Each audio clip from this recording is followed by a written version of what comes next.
ہستائیں۔ اچھا میرے پاکستانیوں، آج سے 1 سال پہلے میں اپنی ڈائری اٹھا کے تو پرائم منسٹر ہاؤس سے گھر گیا تھا، اور اس کے پیچھے ایک بہت بڑی سازش تھی۔ سازش کچھ سال پہلے سے شروع ہوئی۔ میں ایک سربراہ کو مل رہا تھا مڈل ایسٹ سے، تو اس نے مجھے کہا کہ تمہیں پتہ ہے کہ تمہیں ہٹانے کی کوشش کر رہی ہے اور جو تمہارا آرمی چیف ہے وہ تمہارے سے خوش نہیں ہے۔ تو میں بڑا حیران ہوا، میں تو سمجھا ہم ایک پیج پہ ہیں اور ہمیں تو کوئی سوچ بھی نہیں سکتا تھا۔ تو میں نے اس کو کہا تم کیا باتیں کر رہے ہو؟ مجھے کہ کانفرنس پہ ملا، تو جب ہم نے ریورس انجینئرنگ کی، جب سے ہماری گورنمنٹ گئی اور میں نے پھر پیچھے سارا جائزہ لیا کہ کیا کیا ایونٹس ہوئے اور کس طرح کی سازش ہوئی اور کون کون اس میں ملوث تھا، لیکن ایک کردار جو سب سے جو اس کا ماسٹر مائنڈ تھا، تو وہ پھر آہستہ آہستہ ساری سمجھ آ گئی کہ کدھر کدھر دھوکے ہوئے ہمارے سے، کدھر کدھر ہمیں لال بتی کے پیچھے لگایا گیا، کدھر کدھر جھوٹ بولے گئے۔ اور ساری کوشش یہ تھی، پہلے سے پلان بنا ہوا تھا کہ مجھے ریپلیس کرنا تھا شہباز شریف سے۔ شہباز شریف سے انڈرسٹینڈنگ ہو چکی تھی جنرل باجوہ کی، اور ان کے کیسز ختم کروائے، اس کو سزا ملنے والی تھی۔ ایف آئی اے کیس میں 16 ارب کا کیس، اور پھر نیب کا 8 ارب کا وہ جو فیک اکاؤنٹس کا کیس تھا، تو سزا ہونے والی تھی۔ تو کیسے پھر اس کو پورا بچایا بھی گیا اور پھر اس کو لایا بھی گیا۔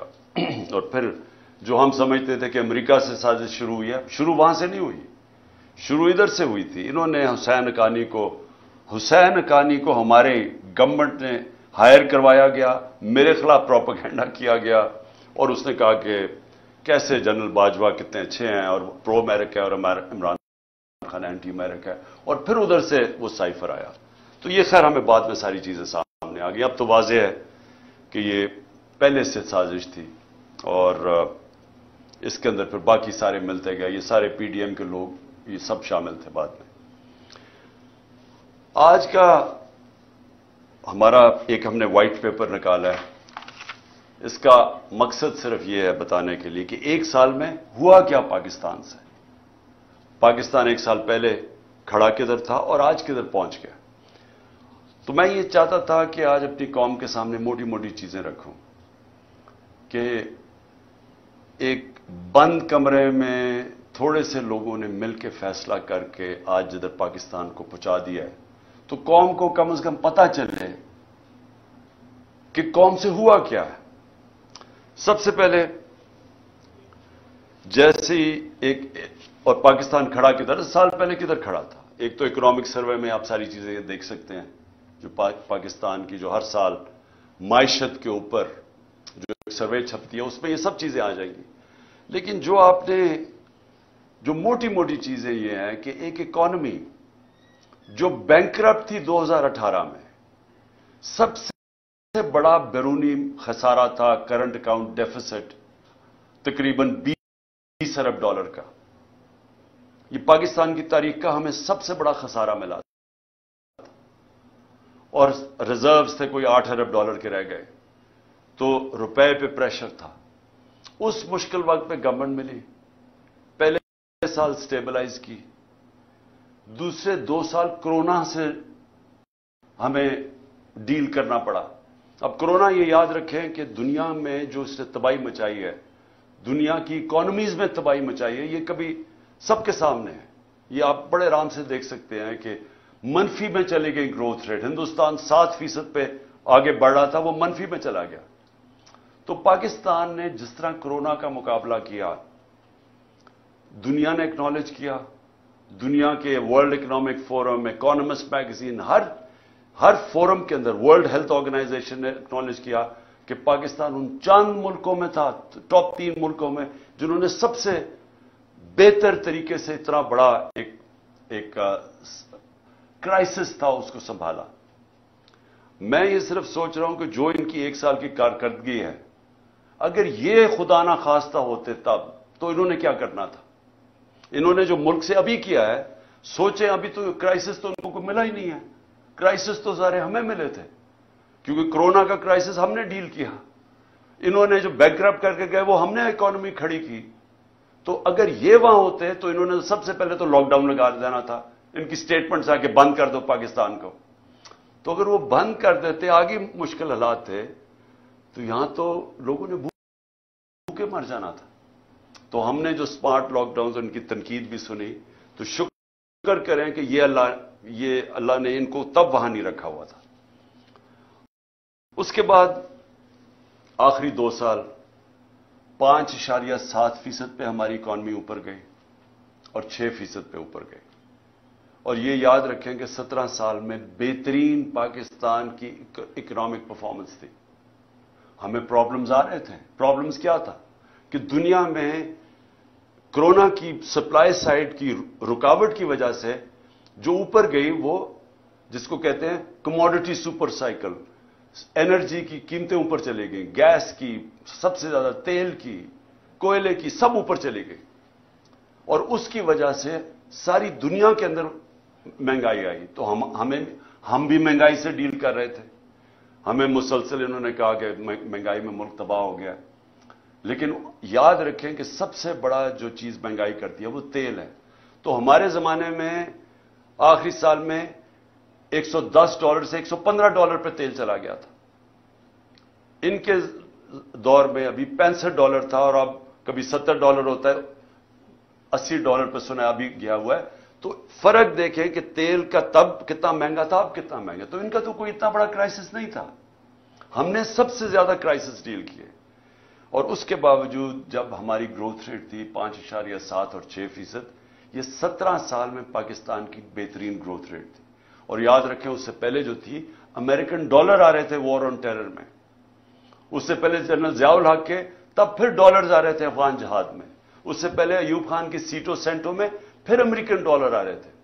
ये अमेरिकन डॉलर्स आने के बगैर पाकिस्तान की ग्रोथ 5.7 और 6% थी। जो हमने तेल की कीमतें, पेट्रोल और डीजल की कीमत नीचे रखी, वो क्यों रखी थी? क्योंकि हम समझ रहे थे कि बबल है, ये थोड़ी देर के नीचे आ जाएगा, लेकिन हमारी इकोनॉमी इतना ऊंच नीच नहीं दे सकती, इसलिए हमने सब्सिडाइज की। क्योंकि हमने रूस से जब मैं वहां गया, मैंने सदर पुतिन से जब मुलाकात हुई, हमने उनको बताया कि हमारे मुल्क में ये आपकी टेंशन की वजह से तभी तेल की कीमतें ऊपर चली गई थी। तो उन्होंने फिर अपना एनर्जी मिनिस्टर भेजा, हमाद अजहर से मुलाकात हुई, और हमारी अंडरस्टैंडिंग ये थी कि हमने जिस तरह हिंदुस्तान सस्ता तेल रूस से ले रहा था, पाकिस्तान ने भी लेना था। और बदकिस्मती से आते साथ ही आपको पता है कि साजिश शुरू हो गई। वापस आए तो वोट ऑफ नो कॉन्फिडेंस हो गई, और उसके बाद हमारी गवर्नमेंट चंद हफ्तों में चली गई। तो वो बीच में चीजें रह गई। हमारा टेररिज्म, जो इतना आजकल टेररिज्म की बात कर रहे हैं, याद रखें हम टेररिज्म से टूरिज्म पे गए थे। हमारे 3.5 साल में दहशतगर्दी देख लें और आज देख लें। और जब जो अमेरिका निकला अफगानिस्तान से, तो वो बेहतरीन टाइम था उस वक्त कि अफगान गवर्नमेंट के साथ कोऑपरेट करके हम इस मुल्क के अंदर जो दहशतगर्दी जो थोड़ी बहुत भी थी, उसके ऊपर भी काबू पा सकते थे। लेकिन कुछ नहीं किया गया। इन्होंने कोई ना, इनके पास टाइम था सोचने का, ना कुछ था, क्योंकि आए थे सिर्फ एक मकसद के लिए, अपने करप्शन केसेस खत्म करने के लिए। ना इन्होंने इकोनॉमी का रोड मैप दिया, ना इनको कोई फिक्र थी कि ये जो वापस आ रहे हैं, जब तालिबान गवर्नमेंट आई तो उन्होंने कहा वापस जाएं टीटीपी को। तो जब वो वापस आ रहे थे, ना सोचा कि उनको रिहेबिलिटेट कैसे करना है। इनको तो इसकी फिक्र ही नहीं थी। ये तो पड़ गए अपने करप्शन केसेस पे आते साथ ही। पहली कैबिनेट की मीटिंग के अंदर इन्होंने आते साथ ही अपने जनाब ईसीएल पे जो रखे हुए थे वो खत्म किया। 60% कैबिनेट जो नई आई वो जमानत पे थी, करप्शन के केसेस थे। तो इन्होंने तो सिर्फ आते साथ ही अपनी करप्शन केसेस खत्म किए, और फिर असेंबली में जाके नैब का कानून पास करके 1100 अरब रुपए के करप्शन के केसेस अपने खत्म किए। हमारे 3 सालों में नैब ने 480 अरब रुपए करप्शन का रिकवर किया था। हमारी एवरेज आ रही थी 160 अरब रुपया साल का। सबसे ज्यादा हमारे दौर में ہم نے نیب نے پیسے ریکور کیے تھے جو کرپشن کے تھے. انہوں نے آتے ساتھ ہی پہلے نیب کو ختم کیا, نیب کے اوپر اب آدمی بٹھایا. جب وہ بٹھایا اس نے بھی دیکھا کہ میرے سے غلط کام کروا رہے ہیں, اس نے ریزائن کیا. یعنی نیب کا ادارہ تباہ کیا آتے ساتھ ہی, کیونکہ ان کو سب کو ڈر تھا نیب سے. تو امینڈمنٹ بھی پاس کی, پھر اپنا آدمی رکھایا, وہ بھی نہیں چلا. اس کے بعد ایف آئی اے کو انہوں نے تباہ کیا آتے ساتھ ہی, کیونکہ شہباز شریف نے پھنس جانا تھا. مقصود چپڑاسی اور وہ جو 16 ارب روپے کے کرپشن کیس تھے. ایف آئی اے پہلے رائے طاہر کو لے کے آئے, آئی جی جو نہیں, رائے طاہر پہلے سے تھا, اس سے غلط کام کروانے کی کوشش کی, اس نے ریزائن کیا. پھر آدمی لے کے آئے, پھر ساری ایف آئی اے کو صرف لگا دیا ہم سب کے اوپر, ہمارے اوپر کیسز کرنے کے لیے. ایف آئی اے کا ادارہ ختم کیا اپنے آپ کو بچانے کے لیے 16 ارب کیسز کے اور اپنا آدمی اور وکٹمائزیشن کے لیے. نیب, ایف آئی اے گئی, پارلیمنٹ ختم ہو گئی, کیونکہ جب راجہ ریاض بن گیا اپوزیشن لیڈر تو اس کا مطلب اپوزیشن تو ختم ہو گئی. تو پارلیمنٹ تو چلتی نہیں اپوزیشن کے بغیر, تو وہ ختم ہوئی. پھر الیکشن کمیشن, اس کو انہوں نے استعمال کیا صرف اور صرف کہ کسی طرح وہ ان کو الیکشن جتا دے, توشہ خانہ کیس کر دے عمران خان کے اوپر, فورن فنڈنگ کیس کر دے. اب وہ فورن فنڈنگ کیس ہی ختم ہو گیا. اب پتہ چلا کہ وہ فورن فنڈنگ ہی نہیں تھا, وہ کچھ اور تھا. اب ہائی کورٹ نے, ایک جج صاحب نے کہا کہ جی بتائیں, جو عمران خان کے اوپر میڈیا ٹرائل کر رہے تھے وہ بھی رہ گیا بیچ میں. ابھی توشہ خانہ بھی ختم ہوگا, وہ بھی پتہ چلے گا کہ اس الیکشن کمیشن نے ان کو خوش کرنے کے لیے میرے پہ کیس کیا تھا. اور پھنس جائیں گے یہ اب, کیونکہ توشہ خانہ کا ریکارڈ سارا اویلیبل ہے. تو توشہ خانہ کا جب ریکارڈ اویلیبل ہے, انہوں نے اپنے پیر پہ کلہاڑی مار دی ہے, کیونکہ اس میں نواز شریف اور زرداری نے پھنس جانا ہے توشہ خانہ میں. اور انشاءاللہ ان کی جو گاڑیاں انہوں نے چوری کی ہیں وہ بھی ہم سامنے لے کے آئیں گے. اس کے بعد میڈیا, جو ایک ستون ہوتا ہے ڈیموکریسی کا, اس کے اوپر واردات شروع ہوئی. عمران خان اور پی ٹی آئی کا بلیک آؤٹ شروع ہو گیا میڈیا میں. ہمارے دور پہ کہتے ہیں کہ جی میڈیا کے اوپر پابندی تھی, جتنی آزادی ہمارے دور میں میڈیا کے اوپر تھی, میں چیلنج کرتا ہوں پاکستان کی تاریخ میں نہیں تھی. کھل میڈیا نے جس طرح ہمیں اٹیک کیا, میرے پہ, سب پہ, میرے گھر والوں پہ, کبھی ایسا میڈیا کا اٹیک نہیں تھا. ہنی مون پیریڈ بھی نہیں ملا, پہلے دن سے اٹیک شروع کر دیا. اور جیسے ہماری گورنمنٹ گئی, میڈیا کو ٹوٹل کنٹرول کیا گیا. خود ٹیلی فون جایا کرتا تھا نامعلوم صاحب سے کہ جناب عمران خان کو نہیں دکھانا. ان کو اونرز کو ٹیلی فون کر کے کہا جاتا تھا کہ اس کو نہیں تم نے دکھانا. جو 2-3 چینلز تھی وہ جو دکھا رہی تھی, ان کے اوپر آپ پریشر ڈال کے ان کو بھی بند کروا دیا کہ آپ نے بھی نہیں دکھانا, لائیو عمران خان کی کوریج نہیں دکھانی.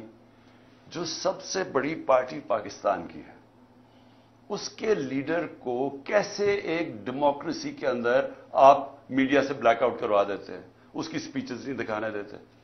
اور یہ بھی آپ, یہ لائیو نہیں جائے گا کیونکہ ان کو خوف ہے کہ پتہ نہیں وہ کیا کہہ دے گا.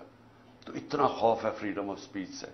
اور میں آج یاد کرانا چاہتا ہوں ہر وہ ہمارا صحافی جو ہمارے دور میں کہتا تھا کہ جی دیکھیں یہاں پابندیاں لگ رہی ہیں, میں چیلنج کرتا ہوں کہ آج اور کمپیئر کریں. میں کہتا ہوں پاکستان کی جمہوریت کی تاریخ میں کبھی ایسی پابندیاں نہیں لگی جو آج لگی ہوئی ہیں ہمارے اوپر.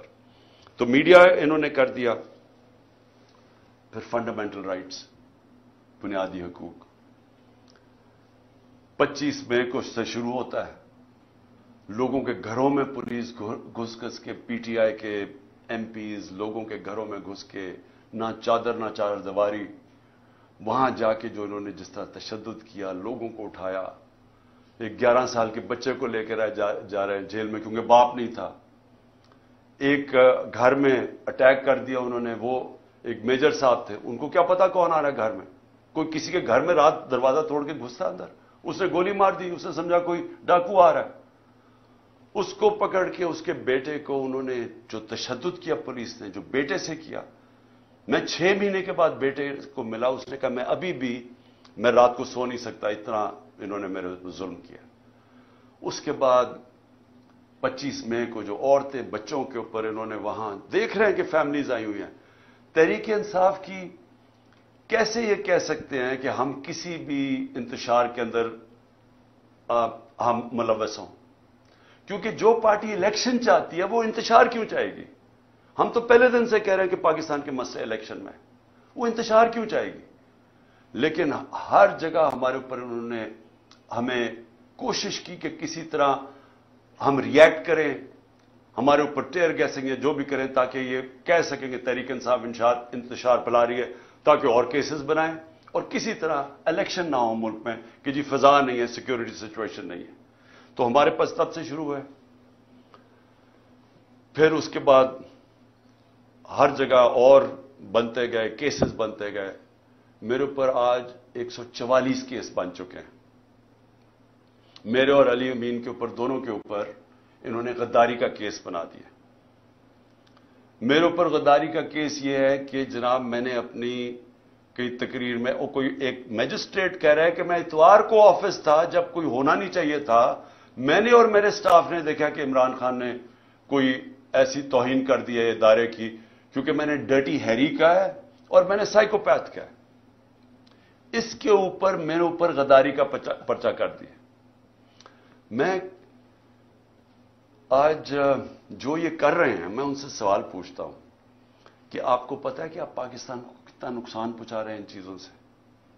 सारी दुनिया में ये जब जाता है कि आपने डर्टी हैरी और साइकोपैथ उसने तकरीर में कहने की वजह से एक गद्दारी का पर्चा कर दिया जाए एक्स प्राइम मिनिस्टर पे, इसका पता है पाकिस्तान को नुकसान कितना है? क्योंकि दुनिया मजाक उड़ा रही है पाकिस्तान का, हमें बनाना रिपब्लिक समझ रही है। 144 पर्चे, जिसमें 40 दहशतगर्दी के पर्चे मेरे ऊपर हैं।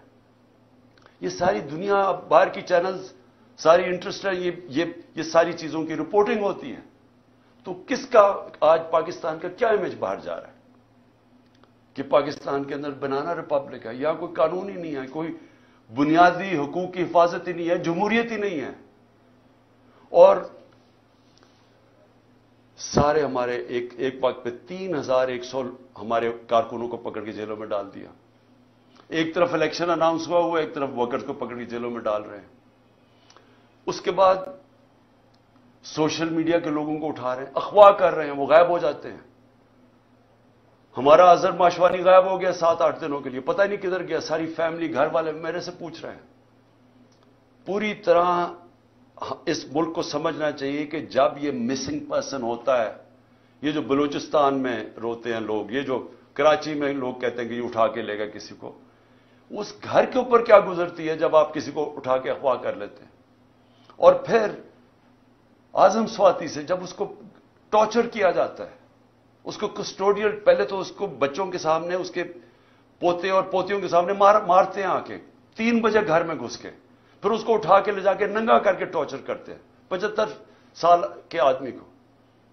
उसके अंदर इतना गुस्सा है आज, क्योंकि जब आप किसी से इस तरह जलील करते हैं, आइन का जो आर्टिकल 14 है, जो राइट टू डिग्निटी देता है, हमें हमारी इज्जत नफ्स की हिफाजत करता है, जब आप उसको नंगा करके एक ट्वीट के ऊपर कि उसने बाजवा को कह दिया कि NRO 2 आपने दिया है, उसके ऊपर उसको नंगा करके उसको तशद्दुद करो, सोचो कि उसका क्या इंपैक्ट गया, हमारी पार्टी पे क्या इंपैक्ट गया। और सबको पता कौन इसके पीछे था। पुलिस नहीं थी, नामालूम अफराद ने यह किया, गिल से यही किया। शहबाज गिल को भी उठा के लेके गए, 2 दिन रखा, तशद्दुद किया उसको। एक यूनिवर्सिटी का प्रोफेसर है, उसको पकड़ के इन्होंने तशद्दुद किया। किधर गए फंडामेंटल राइट्स? कोई पूछने वाला नहीं। खौफ है सारी जगह के, ओहो जी नामालूम ने उठा लिया, खौफ है इनका कि कोई सब इनके सामने डरते हैं। सोशल मीडिया के बच्चों को पकड़ा, किसी को कभी कोई उठा ले, उनकी अजीब अजीब खबरें आए, पकड़ के वही नंगा करके उनको जलील करके उनको फिर घर वापस दे कि आपने कुछ नहीं कहना, आपने किसी की तनकीद नहीं करनी। कोई यहां एक ऐसे अनटचेबल्स है, उनका नाम भी नहीं आपने लेना। यानी ये कोई मुशर्रफ के मार्शल लॉ के अंदर हमने कभी इस तरह की सख्ती नहीं देखी। मैंने कभी इस तरह, मैं ऑपोजिशन में था, कभी मैंने इस तरह का जुल्म नहीं देखा जो हमारे ऊपर हुआ, और होता जा रहा है, रुकता नहीं है। हमारे जो लोगों को उठाते हैं वो सब बताते हैं, उनको पकड़ के ले जाते हैं, रोजों में उनको उठाया, ना उनको रोजा खोलने दिया, गंदा पानी दें, फिर कोई नामालूम अफराद आ जाए, उनसे पकड़ के लोगों को उनको फेंटा लगाया उनको। और पुलिस का मैं ये कह दूं कि ज्यादातर पुलिस हमारे साथ सिंपैथेटिक थी। लेकिन मैं अब अपने घर का बताना चाहता हूं कि मेरे घर के ऊपर जो यहां अटैक हुआ। देखें, पहले आप समझ जाएं कि वो हुआ था, इशू था क्या, वो वारंट किस चीज की थी। वारंट ये थी कि एक मैजिस्ट्रेट के कोर्ट ने कहा कि इमरान खान को वहां एक केस के अंदर अपनी हाजिरी देनी है बेल के लिए। मैं क्यों नहीं जा सका? पहले मुझे गोली लगी हुई थी, 3.5 महीने मेरी टांग ठीक नहीं थी, ट्रैवल नहीं कर सका। उसके बाद मैंने सारी अदालतों में, हाई कोर्ट, इस्लामाबाद जाना शुरू किया। उस अदालत में इसलिए नहीं जा सका क्योंकि वो कचहरी में, F8 कचहरी में जिधर वो अदालत है, उधर 2 दफा दहशतगर्दी के हमले हुए हैं, जजेस और वकील वहां मर चुके हैं उसमें। इसलिए हमारी सिक्योरिटी, क्योंकि गवर्नमेंट का काम है मुझे सिक्योरिटी देना, ये दे नहीं रहे। इन्होंने जो प्राइम मिनिस्टर की भी सिक्योरिटी थी, एक्स प्राइम मिनिस्टर, वो भी हटा ली है, और उस जगह के ऊपर सिक्योरिटी थी नहीं। तो उनसे वकीलों ने दरखास्त किया मैजिस्ट्रेट को कि वो आप दूसरे अदालत में चले जाएं तो हम आ जाएंगे। उसके ऊपर उसने मेरी वारंट निकाल दी। वारंट निकली थी बनीगाला के लिए, लेके आना थी, और इंस्पेक्टर ने वारंट लेके आना था। वो डीआईजी वो बनीगाला की वारंट लेके यहां जाता है, उसका प्रोसीजर ही बिल्कुल गलत है। पहले तो वारंट ये थी कि अदालत में आना था 18 को, वो मैं वैसे ही जा रहा था अदालत में, लेकिन वो वारंट ये 3-4 दिन पहले आ गए यहां कि जी आपको हमने अरेस्ट करना है। बिल्कुल गलत था, गैर कानूनी था। उसके बाद उन्होंने जब यहां पुलिस फौज जमा कर दी, जिस तरह के दुनिया का सबसे बड़ा दहशतगर्द यहां छुपा हुआ है, 3 तरफ से पुलिस, तो शाम को मैंने वकील के जरिए इश्तियाक खान, जो प्रेसिडेंट है लाहौर बार हाई कोर्ट का, मैंने एश्योरिटी बॉन्ड दिया कि मैं पहुंच रहा हूं वहां 18 को, और जब वो श्योरिटी बॉन्ड मिल जाए, कानून के मुताबिक अरेस्ट नहीं कर सकते। वो सीसीपीओ वो लेता ही नहीं है बॉन्ड, क्योंकि नीयत कुछ और थी। नीयत क्या थी, जरा मैं आप सबको बता दूं। नीयत इनकी ये थी कि 2 किस्म के इनके सामने मॉडल थे जो मेरे ऊपर आजमाए। पहले था सलमान तासीर का कत्ल। वो दीनी इंतहा पसंद है, जो वजीराबाद जिसके नाम पे इन्होंने ये प्लान करके किया हुआ था। पहले उन्होंने एक कैंपेन चलाई कि इमरान ने तौहीन मजहब कर दी है। मैंने तब पब्लिक में कहा कि ये अब सलमान तासीर टाइप कत्ल कराएंगे मेरा दीनी इंतहा पसंद से, और वही हुआ। वो उसने मेरे पे वारदात की वजीराबाद में। उसके बाद कवर अप किया गया। पहले तो मेरी एफआईआर नहीं रजिस्टर की, मुझे पता था वो कौन 3 लोग हैं जो पीछे थे, क्योंकि मैं तो पहले से कह रहा था कि ये मेरे ऊपर वारदात होनी है। उसके बाद जब वारदात होगी, इन्होंने सैबोटाज किया जेआईटी की, क्योंकि अगर वो फाइंडिंग सामने आ जाती तो पता चल गया था 3 शूटर हैं, एक था ही नहीं। तो वो दीनी इंतहा पसंद का जो इन्होंने बोगी बनाई थी वो तो खत्म हो गई थी। तो इन्होंने वो सैबोटाज की। कौन थे पीछे? वो ताकतवर जो सारे पाकिस्तान में वो ताकतवर जो फैसला करता वो होता है, वो पीछे थे। उसके बाद अगला प्लान बनता है ये जो मेरे घर पे ये अटैक, ये दूसरा मॉडल था, मुर्तजा भुट्टो टाइप कत्ल, कि इन्होंने अटैक करना था, यहां हो रहा है, और उसी के अंदर जनाब इमरान खान को कत्ल हो गया। तो वो मुर्तजा भुट्टो का मॉडल था। यहां पहले किया, सारी रात अटैक करते रहे, इतनी पुलिस, रेंजर्स, जिस तरह का उन्होंने किया सब गैर कानूनी था।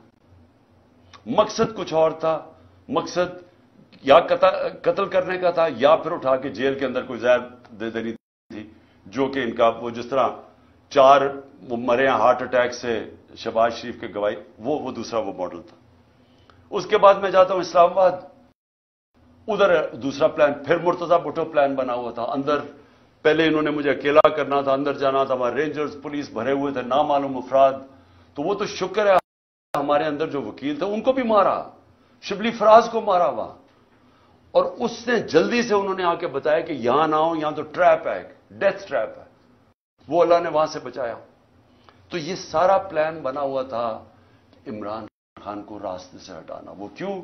क्योंकि 37 में से 30 बार इलेक्शन हम जीत चुके थे, पाकिस्तानी कौम हमारे साथ खड़ी हो गई थी, डर इनको इलेक्शन से लग चुका था, इलेक्शन से ये भाग रहे थे, और उस इलेक्शन से भागने के लिए इनको डर यह था कि अगर इसको जेल में भी डालते हैं तो इसकी पॉपुलैरिटी ऊपर चली जाएगी, लिहाजा इसको कत्ल करो, रास्ते से हटाओ। तो ये जो 144 केसेस है, ये सारा उसी की कड़ी है। फिर इसी दौर में मीडिया का क्या, यानी जो बुनियादी हकूक तो तबाह कर दिए उन्होंने। जो अभी अली अमीन को पकड़ा, अब अली अमीन को किस तरह पकड़ा? उसको पुलिस, उसका जो डीपीओ पकड़ने आया, उसने स्टेटमेंट दी कि जो भी हो जाए मैंने इसको पकड़ के लेके जाना है, अदालत भी ना उसे जाने दे। यानी ऐसा कि टारगेट करके जो मेन लोग हैं इमरान खान के साथ, उनको पकड़ के जेलों में डालना है। अगर इमरान खान नहीं तो मेन लोगों को जेलों में डालो। अच्छा, उसके बाद माशियत। अब जरा माशियत क्या थी? मैंने शुरू में आपको बताया कि इकोनॉमी ग्रो कर रही थी, इंडस्ट्री 17 साल में लार्ज स्केल मैन्युफैक्चरिंग इंडस्ट्री 10% की रेट पे ग्रो कर रही थी, 10% पे, जो कि बड़ी इंडस्ट्री होती है जिससे सबसे ज्यादा रोजगार मिलता है। 3 साल में 55 लाख लोगों को मजीद रोजगार मिला, यह भी वर्ल्ड बैंक की है। और हमारा जो ज़राअत है वो 4.5% पे ग्रो कर रही थी। 2 साल मुसलसल बम्पर क्रॉप्स हुई। क्यों? क्योंकि हमने पैसा, गन्ना का जो फसल थी उसका पूरा पैसा देने दिया। हमने शुगर मिल माफिया को, जो बेचारे किसान को के ऊपर जुल्म करते हैं, उसके हक मारते हैं, हमने उनको टाइम पे पैसे दिलवाए, पूरी कीमत दिलवाए, उन्होंने पैसा अपनी जमीनों पे लगाया। तो सबसे ज्यादा पैसा ज़राअत में गया हमारे दौर में, और उसकी वजह से उन्होंने, हमारी फसलें भी जबरदस्त हुई, ज़राअत भी बढ़ रही थी, इंडस्ट्री भी बढ़ रही थी। आईटी की एक्सपोर्ट्स जो मुस्तकबल है 75% 2 सालों में बढ़ी। तो मुल्क तो सही रास्ते पर जा रहा था, रिकॉर्ड हमारी टैक्स कलेक्शन हो रही थी। तो अब क्या हालात हैं माशियत के? 6% से वर्ल्ड बैंक के मुताबिक 0.4% पे ग्रोथ रेट नीचे चली गई। इससे वर्ल्ड बैंक की रिपोर्ट है कि 40 लाख लोग गुर्बत की लकीर से नीचे चले गए। महंगाई जिसके ऊपर सारा शोर मचा हुआ था हमारे दौर में, याद रखें कि हमारे दौर में जो महंगाई की असल वजह थी वो तेल थी। तेल हमारे दौर में 110 से $115 बैरल पे क्या था, ये नीचे आके $65 से आप कोई $80 के बीच में है। तो उस दौर के अंदर हमारी महंगाई थी, जो इन्फ्लेशन थी, वो 12% थी। इनके दौर में वो पहुंच गई तकरीबन 35%। और जो खाने पीने की चीजें हैं वो एक साल में 50% बढ़ी हैं। आप जो चीज आम आदमी को सबसे अफेक्ट करती है वो है आटा।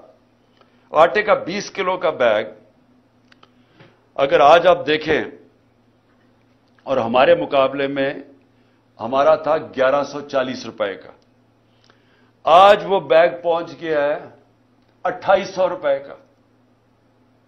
तो जो आम आदमी है, जो आप आटे की लाइनें देख रही हैं और लोग देख रहे हैं बेचारे आटा लेते हुए, जो 20 से ज्यादा लोग मर चुके हैं, जो बुनियादी चीज है, पहले बेरोजगारी भी बढ़ गई, वैसे खाने पीने की चीजें 50% बढ़ गई, और उसके ऊपर आटा जो बुनियादी चीज है उसकी कीमत दुगनी से ज्यादा हो गई।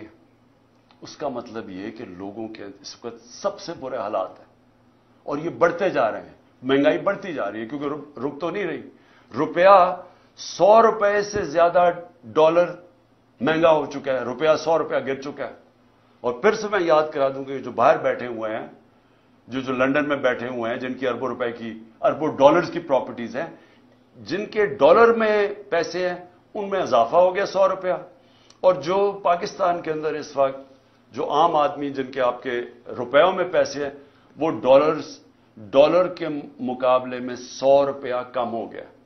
आपकी, अगर आप ये समझे ना कि 100 रुपया आपके पास बैंक में पड़ा हुआ था, तो सिर्फ 65 रुपए उसकी खरीदार की कीमत रह गई है। एक्सपोर्ट्स 10% गिर गई हैं। हमारी एक्सपोर्ट्स आखिरी 2-3 सालों में बढ़ती जा रही थी, अब बजाय बढ़ने के एक्सपोर्ट्स 10% कम हो गई हैं। इसका मतलब कि हमें और ज्यादा मसला डॉलर्स का आने वाला है, क्योंकि हम अब कर्जे तो ले रहे हैं, लेकिन कर्जे वापस करने के लिए जो हमारे पास दौलत में इजाफा होना चाहिए, यानी एक्सपोर्ट्स में इजाफा और रेमिटेंसेज में, वो बजाय बढ़ने के वो या रुक गया या कम हो गया। तो डॉलर्स तो कम आ रहे हैं और कर्जे बढ़ते जा रहे हैं। और इंडस्ट्री जो सबसे खतरनाक है पाकिस्तान में, कि आपकी दौलत में इजाफा इंडस्ट्रियलाइजेशन से होता है। जो हमारी इंडस्ट्री बढ़ती जा रही थी, जो लार्ज स्केल मैन्युफैक्चरिंग 10% बढ़ रही थी, वो आज 50% इंडस्ट्री बंद हो चुकी है। और जो आज इंडस्ट्री का हाल है, इसका अब डायरेक्ट इंपैक्ट पड़ रहा है। जिस तरह मैंने कहा, हमारे दौर में, ये सिर्फ साल पहले फैसलाबाद में पूछे, उनको टेक्सटाइल इंडस्ट्री का स्किल्ड वर्कर नहीं मिल रहा था, मजदूर नहीं मिल रहा था। और आज आप देख लें कि टेक्सटाइल इंडस्ट्री के हालात क्या है। अच्छा जी, फिर अब आखिर में मैं पहुंच रहा हूं कि एक साल के अंदर माइशत भी बैठ गई, मीडिया भी बंद कर दिया, हमारे जो बुनियादी हकूक हैं उनकी भी तबाही कर दी,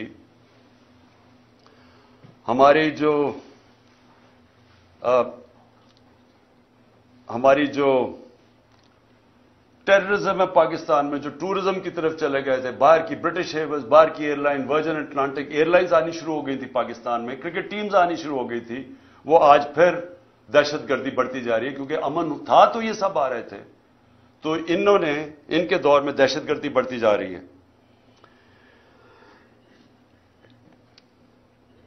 अब आखिर में मैं अपनी बात खत्म करता हूं। अब पाकिस्तान किधर जा रहा है? सारी कौम को हमें अब सोचना चाहिए कि हमारा मुल्क जा किधर रहा है। सारे इदारे हमारे गए, पार्लियामेंट हमारी गई, जिस तरह फिर से देखिए मुल्क चलता है इदारों के ऊपर। पार्लियामेंट एक इदारा है, पार्लियामेंट की आज हैसियत खत्म हो गई है। आज पार्लियामेंट के अंदर कोरम ही पूरा नहीं होता, तो इसको कोई शौक ही नहीं है पार्लियामेंट में, इसका मकसद ही खत्म हो गया जब ऑपोजिशन खत्म हो गई। लेकिन जो गवर्नेंस के इदारे हैं वो गए। जब आपकी इलेक्शन कमीशन के ऊपर इत्मीनान उठ जाए, जब नैब खत्म हो जाए, जब FIA खत्म हो जाए, जिसने इन्वेस्टिगेट करना है करप्शन, उनको सिर्फ इस्तेमाल करो विक्टिमाइजेशन के लिए। केयर टेकर गवर्नमेंट, अब केयर टेकर गवर्नमेंट भी एक इदारा है। वो केयर टेकर गवर्नमेंट्स बनी इसलिए थी कि ये न्यूट्रल होंगी, ताकि न्यूट्रल गवर्नमेंट न्यूट्रल अंपायर बनेंगी इलेक्शंस करवाने के लिए, ये इसलिए बनी थी। ये जो केयर टेकर गवर्नमेंट बनी है, कोई तसव्वुर कर सकता है इस तरह के लोगों को कोई न्यूट्रल कह सकता है? 3100 कारकुनों को पकड़ के जेल में डाल दें, मेरे घर पे हमला कर दें, मैं जाता हूं इस्लामाबाद, पीछे मेरी बीवी अकेली घर पे, वो पूरा दावा बोल देते हैं, मारते हैं उनको, नौकरों को मारते हैं, खनसामे को ले जाते हैं। अच्छा, खनसामे से सवाल क्या पूछते हैं ये नामालूम अफराद, ये भी सुन लें कि जी इमरान खान के जो घर पे, जो कमरे में इसके शीशे लगे हुए हैं, उस खनसामे से पूछ रहे हैं क्या वो बॉम्ब प्रूफ है या बुलेट प्रूफ है। फिर उससे पूछ रहे हैं कि जनाब कितना रास्ता है किचन से इमरान खान के बेडरूम की तरफ। ये खनसामे से सवालात पूछ रहे हैं। वो और है कि वो खाता क्या है, ताकि वो जहर देने के लिए पता चल जाए खाता क्या है।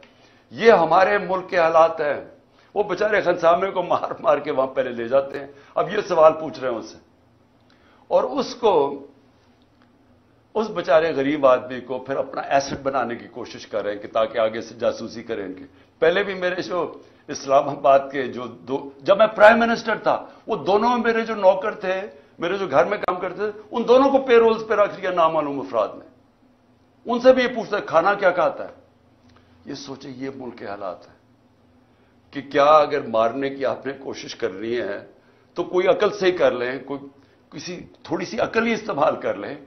इस तरह भोंडे तरीके से खुलेआम कभी ये वो पूरा घर पे दावा बोल देते हैं, वहां उधर कर देते हैं, या फिर जहर की, अच्छा जी खाना क्या खा रहा है, और फिर घर का जी बुलेट प्रूफ है या बॉम्ब प्रूफ है उसका कमरा। तो मैं आज आखिर में ये पूछना चाहता हूं कि हम जा किधर रहे हैं। इदारे जब एक मुल्क के खत्म हो जाते हैं, मुल्क खत्म हो जाता है। मुल्क चलता है इदारों के ऊपर, आपकी ब्यूरोक्रेसी के ऊपर, आपका जुडिशल सिस्टम के ऊपर। वो इदारे जो गवर्नेंस के इदारे हैं, पुलिस का इदारा है, पुलिस से ये काम करवाने जा रहे हैं। अच्छा, पुलिस हमें खुद आप आके कहती है जी ये बड़ा गलत कर रहे हैं, हम नहीं कर रहे, हमें पीछे से हुक्म है। अब ये पीछे से नामालूम अफराद बैठे हुए हैं, वो पीछे से इनसे काम करवा रहे हैं। पुलिस वाले अब कहते हैं, वो जब हमारे लोग जेल में गए उन्होंने कहा जी पुलिस नहीं करती थी, वो बाद में नामालूम अफराद आते थे शलवार कमीज में, वो आके इनके ऊपर तशद्दुद करते थे। ये है आज पाकिस्तान का हाल। और किसको ये ऊपर रख रहे हैं? इस मुल्क के नामवर डाकुओं को, जिनकी सारे प्रॉपर्टीज बाहर पड़ी हैं, जिनका पैसा बाहर पड़ा है, 30 साल से मनी लॉन्ड्रिंग करके बाहर पैसा लेके जा रहे हैं। उनको बचाने के लिए मुल्क के इदारे भी खत्म किए जा रहे हैं, सारे इंसानों के बुनियादी हुकूक खत्म किए जा रहे हैं, सारे इदारों पे प्रेशर डाल रहे हैं कि किसी तरह हम इनको कबूल कर लें और क्रश करने की कोशिश कर रहे हैं तहरीक इंसाफ को। ऐसे पॉलिटिकल पार्टीज क्रश नहीं होती। मैं ये आज सारों को पैगाम दे रहा हूं, ये सिर्फ और सिर्फ हम मुल्क को नुकसान पहुंचा रहे हैं। फातिमा जिन्ना का जब इलेक्शन हुआ अयूब खान से, तो ये हरबे इस्तेमाल किए गए उसको हराने के लिए। उसका क्या हुआ नुकसान? उधर से शुरू हुआ ईस्ट पाकिस्तान की अलहदगी। मुजीबुर रहमान इनके साथ थे, फातिमा जिन्ना के साथ। ईस्ट पाकिस्तान ने फातिमा जिन्ना को वोट दिया था, यहां हरबे इस्तेमाल करके उसको हराया गया। क्या नतीजा हुआ उसका? मुल्क टूट गया, क्योंकि वही मुजीबुर रहमान आखिर में इलेक्शन स्वीप कर गया, क्योंकि उन्होंने कहा यहां तो जमहूरियत ही नहीं है, यहां तो हमारी आवाज ही नहीं है। और जब वो इलेक्शन जीत गया, election free and fair election वो जीत गया, 1970 का इलेक्शन सब समझते हैं फ्री एंड फेयर। वो जब जीत गया, उसकी मैंडेटरी मांगना, मुल्क टूट गया। अब वही हरबे फिर इस्तेमाल किए जा रहे हैं कि जो सबसे बड़ी जमात है, उसके डर से कि वो इलेक्शन ना जीत जाए, सारे पाकिस्तान का निजाम का बेड़ा गर्क कर रहे हैं। हर वो इदारा खत्म कर रहे हैं कि किसी तरह उनको जिता दे, चोरों को, इनको किसी तरह या इलेक्शन हो ना या ये जीते ना। ये जो अब सुप्रीम कोर्ट से हो रहा है, मैं सवाल ये पूछता हूं कि मैंने आइन देख के, वकीलों को कंसल्ट करके, आइन के मुताबिक मैंने अपनी गवर्नमेंट जब डिसॉल्व की, और इसलिए कि हम काम नहीं कर सकते थे और हम ये समझते थे कि इलेक्शन एक ही रास्ता है, और अभी मैं समझता हूं कि इलेक्शन के बगैर कोई दूसरा रास्ता नहीं है। हम अपनी गवर्नमेंट डिसॉल्व करते हैं, उधर से पता चलता है जी वो और इशू उठ जाता है कि जी वो सो मोटो या नहीं सो मोटो। भाई सो मोटो में तो हमारी गवर्नमेंट गई थी 1 साल पहले, सो मोटो में तो गई थी, यही जजेस थे, तब वो ठीक था। अब वो सो मोटो लेते तो आप कहते जी वो बजाय ये फैसला करें जी 90 दिन के अंदर इलेक्शन होने चाहिए नहीं, क्या आइन क्या कहता है? तो आइन तो वाज़ेह है, बजाय उसके ऊपर बात करने के कभी कोई जी आपस में जजेस को तकसीम करवा दो, उनकी आपस में इंतशार करवा दो, मुल्क का बेड़ागार करवा दो, किसी तरह इलेक्शन ना हो।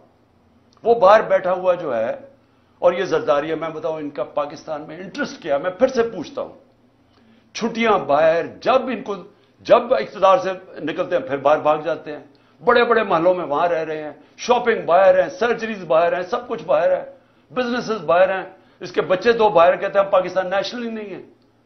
3 दफा प्राइम मिनिस्टर के बेटे कहते हैं पाकिस्तान नेशनल इसलिए नहीं है, ये जवाब ही नहीं दे सकते कि अरबों रुपए की प्रॉपर्टीज किधर से आई इनके पास।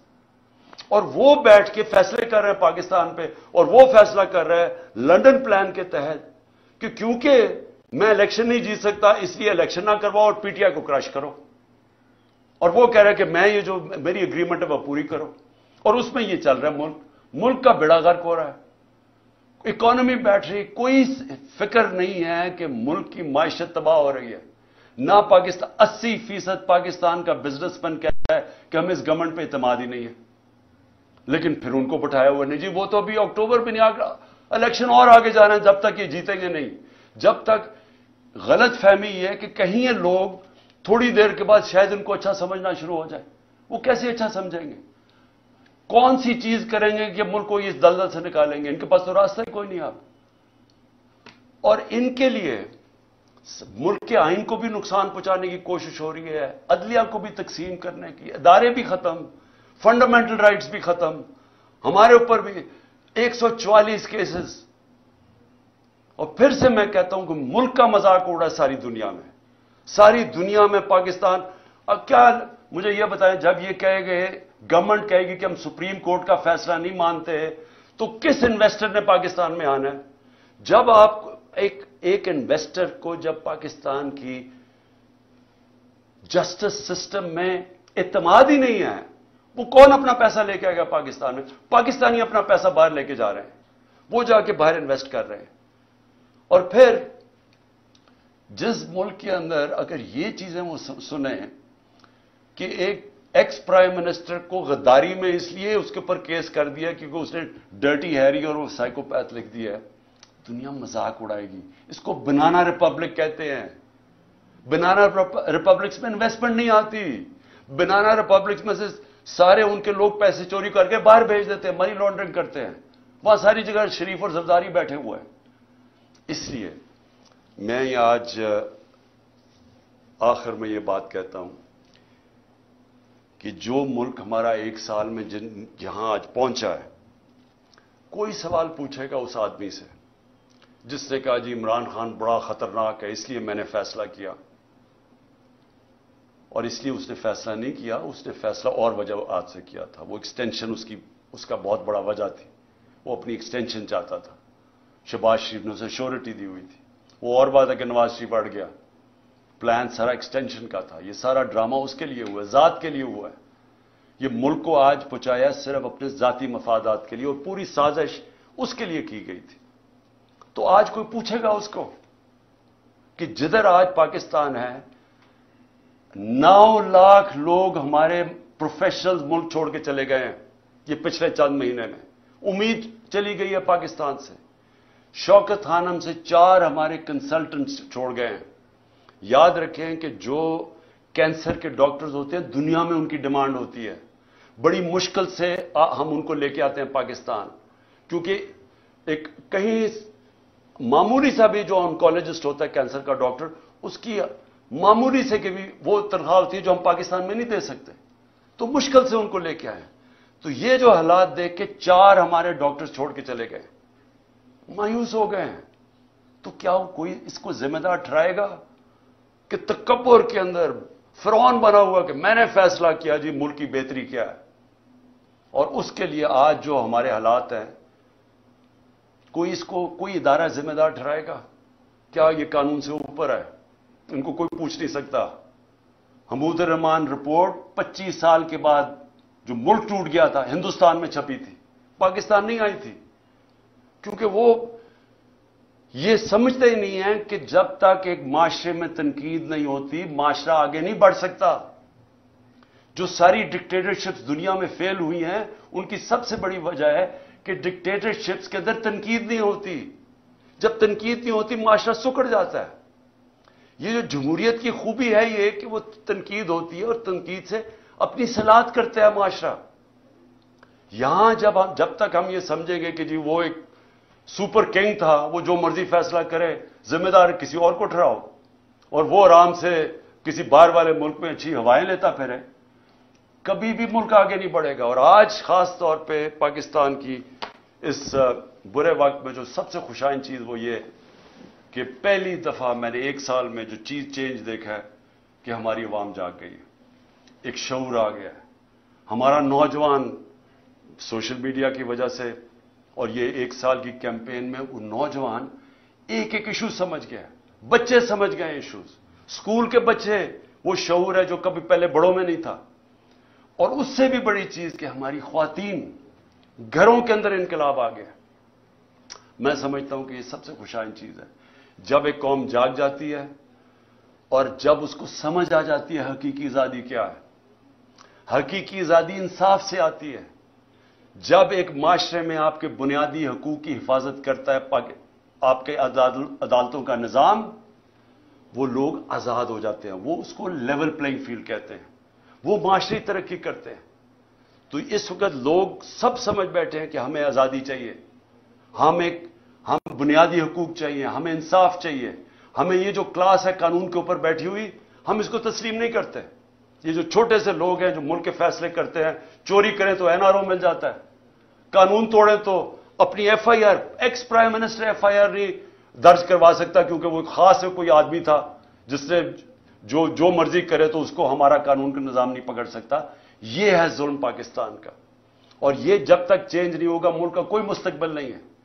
जब तक हम इस मुल्क में रूल ऑफ लॉ नहीं लेके आते, 1 साल का हमारा तजर्बा यह हमें बताता है कि रूल ऑफ लॉ जिस माशरे में नहीं है उसमें तबाही है।